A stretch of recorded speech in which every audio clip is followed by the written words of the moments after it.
Allahu Akbar.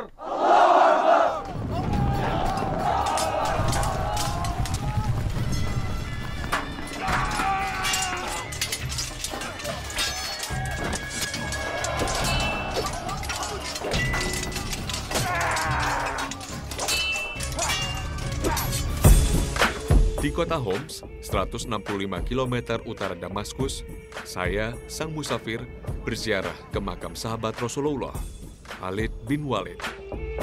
Kota kedua persinggahan pasukan muslimin setelah berhasil menaklukkan Damaskus.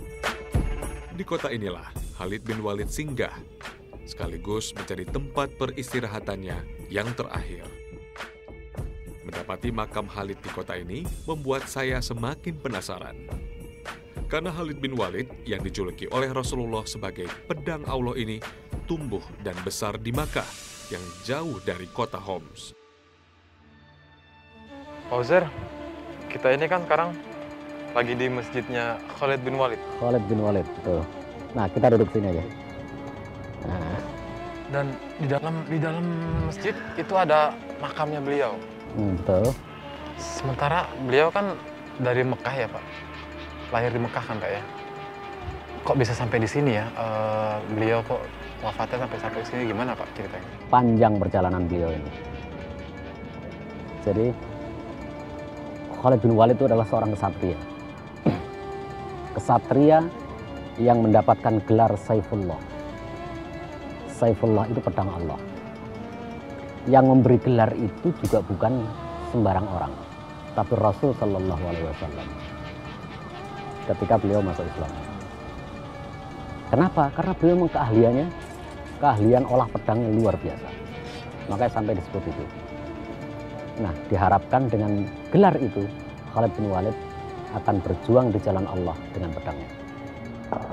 Dan betul dalam perjalanannya, setelah beliau masuk Islam, berbagai peperangan beliau lalui, sampai beliau masuk ke Syam.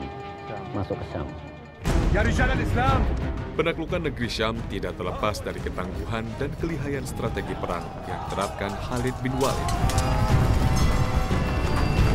Satu persatu wilayah Syam takluk. Khalid terus bergerak hingga ke Sungai Yarmouk. Disinilah pasukan Khalid berhadapan dengan pasukan Romawi yang jumlahnya berlipat dari pasukannya. Perang besar tak dapat dihindari pada tahun 636 Masehi. Inilah perang yang dikenang dalam sejarah dengan Perang Yarmouk.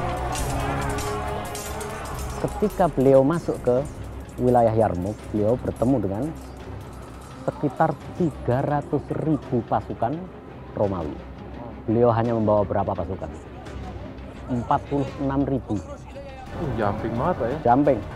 Jauh sekali. Jauh banget ya. Nah, 300.000 dengan peralatan yang hebat dan dengan strategi yang sudah modern pada zamannya. Nah, Khalid bin Walid membawa 46.000 dari daerah yang gersang, yang tentunya belum punya banyak pengalaman dengan perang strategi.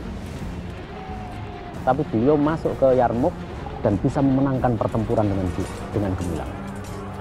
Menang ya harusnya. Ini pertempuran yang amat sangat bersejarah. Kenapa? Bukan hanya di negeri Arab, tapi di dunia. Semua orang mengakui, bahkan orang-orang Barat mengakui, pertempuran Yarmouk itu membuka gerbang untuk Islam masuk ke seluruh dunia. Pertolongan Allah berupa angin kencang yang meniup debu dan pasir hingga membuat kabur pandangan musuh, membuat pasukan Romawi kocar-kacir. Kaum muslimin semakin solid hingga akhirnya berhasil meraih kemenangan. Nah, pertempuran yang memang kelihatan tidak seimbang itu juga dicatat oleh Allah dalam Al-Quran. Kam min fi'atin qalilatin ghalabat fi'atan katsiratan. Dengan syarat biiznillah. Sekelompok orang kecil bisa memenangkan kelompok besar dengan izin Allah. Kenapa? Karena kualitas dari kelompok kecil itu. Sebanyak apapun kalau kualitasnya rendah, Dan sedikit apapun kalau kualitasnya bagus, Pasti beliau yang menang bagus. berarti kelompok yang baik inilah yang menangkan. Kenapa? Kelompoknya Khalid bin Walid itu sedikit, tapi ketakwaan kepada Allah, ketakutan kepada Allah, dan tujuan dia berjihad kepada Allah itu untuk apa? Bukan untuk harta, mereka nggak mengejar harta, bukan untuk mengejar hidup, tapi mengejar malah banyak yang mengejar kematian, Nyari mati syahid. malah mencari syahid. Tapi yang banyak, kelompok yang banyak, apa yang dikejar? Kalau sudah di medan perang, yang diharapkan adalah harta rampasan, kemudian pangkat, ini duniawi. Nah, motivasi itulah yang membuat kualitas dari kelompok besar itu kecil. Begitu masuk Khalid bin Walid ke Damaskus, ada peristiwa yang amat terkenal sekali dan sangat dikenang dalam sejarah Islam, bahkan dikenal dalam sejarah agama-agama di dunia.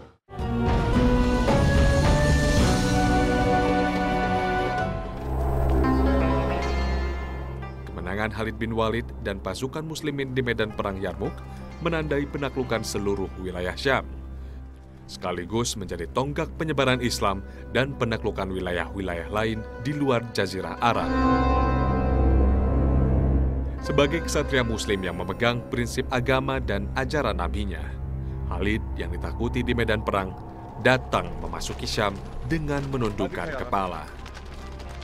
Begitu masuk Khalid bin Walid ke Damaskus, ada peristiwa yang amat terkenal sekali dan sangat dikenang dalam sejarah Islam, bahkan dikenal dalam sejarah agama-agama di dunia. Khalid masuk ke Damaskus dan masuk ke pintu gerbang Damaskus, beliau bertemu dengan para tokoh-tokoh agamawan di sana. Agama yang menguasai Syria saat itu adalah gereja Romawi. Nah, ketika datang apa yang dilakukan? Ini sebagai pemenang. Mau pemenang itu mau ngapain bisa dilakukan.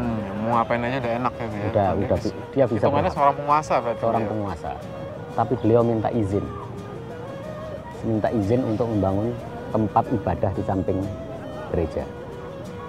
Dan beliau berjanji tidak akan merubah gereja di tempat itu. Bahkan ada 14 gereja di tempat itu dibebaskan.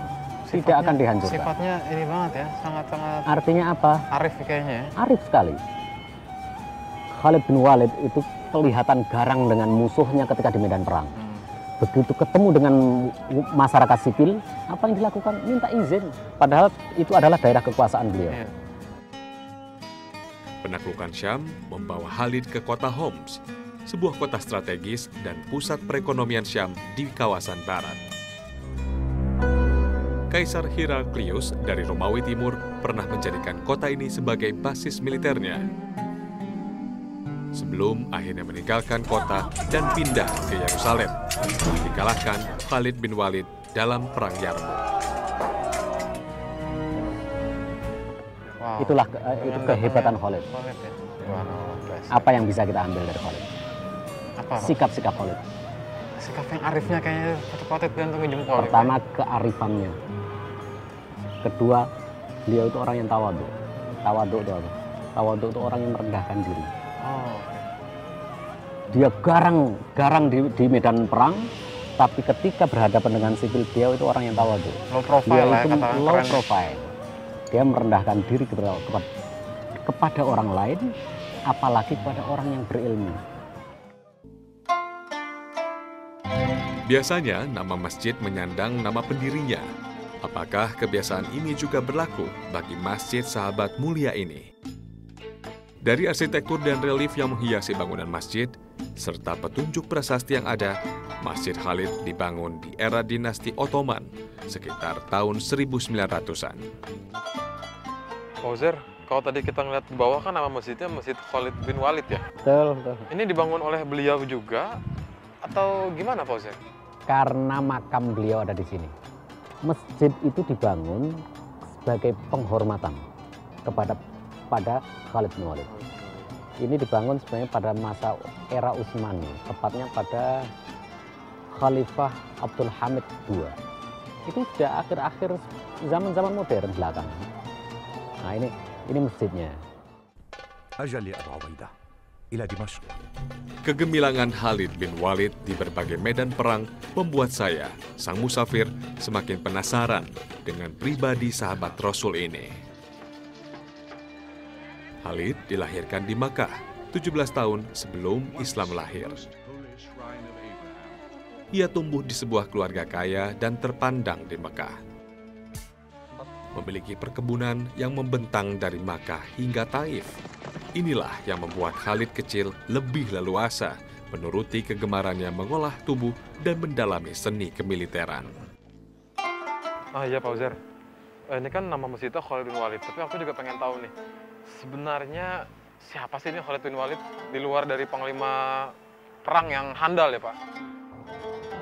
Khalid bin Walid, sebenarnya sosok ini sudah dikenal sekali sebelum beliau masuk Islam. Ada hubungan dengan Rasulullah mungkin? Pasti. Oke. Khalid bin Walid itu dari Bani Makhzum. Beliau punya bibi. Bibi namanya Siti Maimunah. Itu istri Rasulullah. Itu bibinya Khalid bin Walid. Dekat berarti ya? Dekat. Kerabat dekat berarti Dekat, ya? kerabat dekat. Dengan Sayyidina Umar bin Khattab, beliau ini masih sepupuan. Sang ayah, Walid bin Mughirah, seorang tokoh suku Makhzum, sebuah suku cabang dari Quraisy yang bertanggung jawab mengurusi Ka'bah. Setiap 2 tahun, dialah yang mengganti kiswah Ka'bah dan memberi makan para jemaah haji di Mina dengan cuma-cuma. Oh iya, Pak Uzair, aku kayaknya waktu itu Khalid bin Walid ketika perang Uhud, beliau kan yang memerangi Rasulullah saat itu Pak. Nah, Itu jadi ternyata lihat apa yang dilakukan oleh Khalid terhadap Rasulullah. Padahal Rasulullah itu masih kerabatnya. Ternyata hubungan kekerabatan, hubungan darah, ternyata tidak juga menentukan sebuah petunjuk. Khalid bin Walid tetap saja tidak beriman kepada Rasulullah, tidak beriman kepada Allah. Dan masih banyak lagi keluarga yang lain juga tidak beriman kepada Allah dan tidak beriman kepada Rasulullah. Saya teringat satu ayat, innaka la tahdi man ahbabta walakinallaha yahdi man yasha. Sesungguhnya engkau tidak akan bisa memberikan hidayah kepada orang yang engkau cintai. Akan tetapi yang bisa memberikan hidayah itu hanyalah Allah Subhanahu wa taala. Itu sebenarnya terjadi pada diri pamannya. Beliaulah yang mendukung dakwahnya dan melindungi dari orang-orang kejahatan orang Quraisy kepada Rasulullah. Orang yang paling melindungi pun itu tidak mengikuti Nabi. Maka ketika itulah Rasulullah SAW sedih melihat kondisi pamannya. Amat disayangkan orang yang melindungi saya, masa harus masuk neraka. Itulah yang dimintakan kepada Allah. Ya Allah, tolong masukkan ini paman saya ke surga. Dia telah melindungi saya, telah banyak jasanya untuk melindungi Islam dari serangan-serangan musuhnya. Tapi itulah namanya hidayah Allah, itu bukan milik kita. Semuanya itu adalah ketetapan Allah. Ketika pembukaan kota Makkah, Khalid mulai memperlihatkan dirinya. Beliau membawa pasukan di garis terdepan.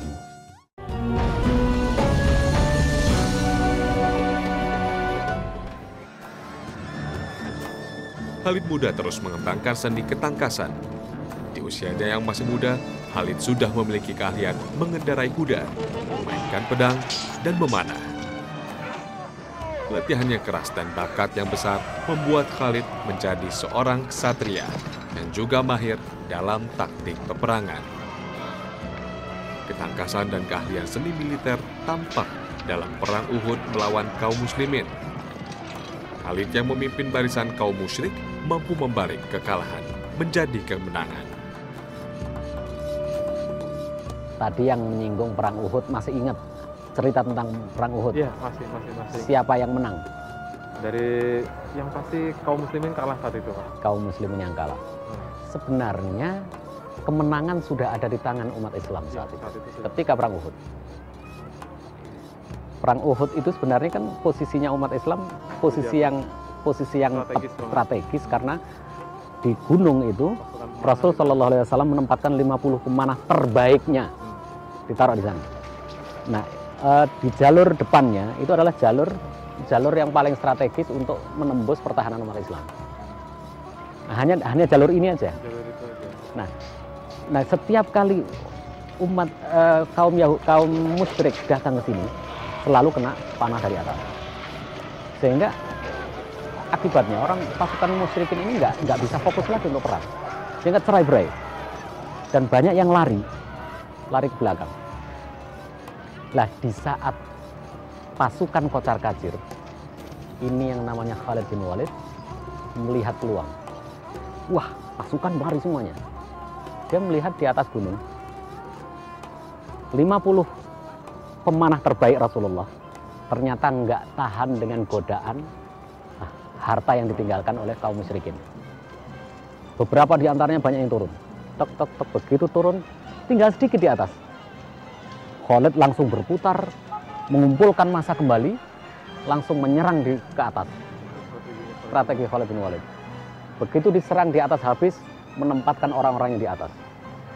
Khalid langsung berputar, bisa menembus tempat yang jantung pertahanan umat Islam.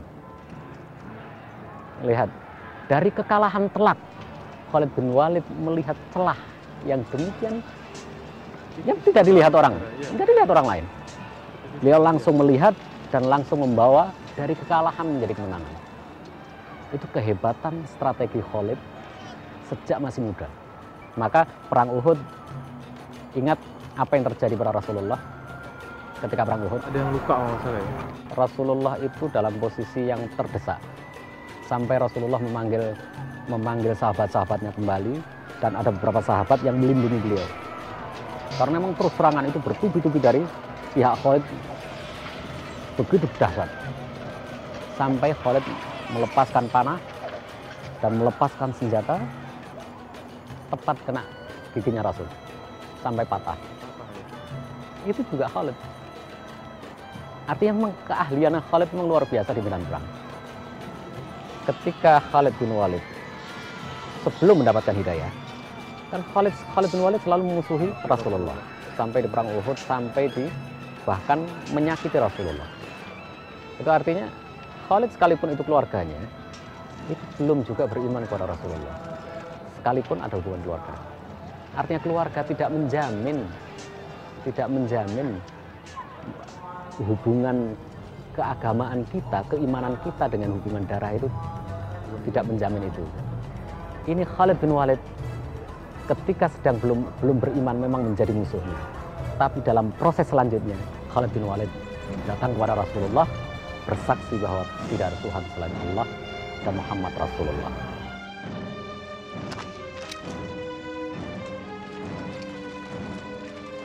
I witness that there is only one God, and that Muhammad is his messenger. Penaklukan wilayah Homs oleh kaum muslimin pimpinan Khalid bin Walid membuat kesan tersendiri di hati sang pedang Allah Khalid bin Walid.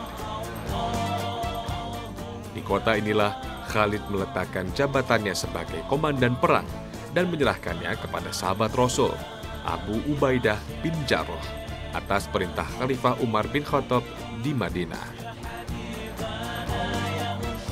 Padahal Khalifah Umar bin Khattab sudah memerintahkan pergantian sebelum pasukan Muslim memasuki kota Damaskus. Ini dilakukan agar tidak menimbulkan gejolak di barisan pasukan Muslimin. Di kota Homs inilah akhirnya Khalid dimakamkan setelah sukses menaklukkan kota suci Yerusalem.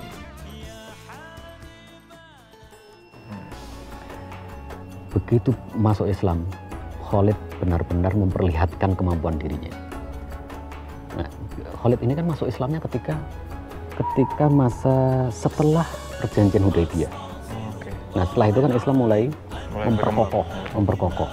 Dan klimaknya Islam Madinah bisa membuka Makkah. Itu klimaknya. Ketika pembukaan kota Makkah, nah Khalid mulai memperlihatkan dirinya. Beliau membawa pasukan di garis terdepan yang paling berbahaya. Jadi jalur yang paling berbahaya. Nah, semua jalur yang lain itu nggak ada yang berbahaya. Mereka masuk itu dengan tenang. Tapi dari tempatnya Khalid inilah yang paling agak mendapat gangguan. Beliau yang memimpin. Beliau yang memimpin. Artinya inilah pertama dia memperlihatkan diri sebagai seorang pemimpin.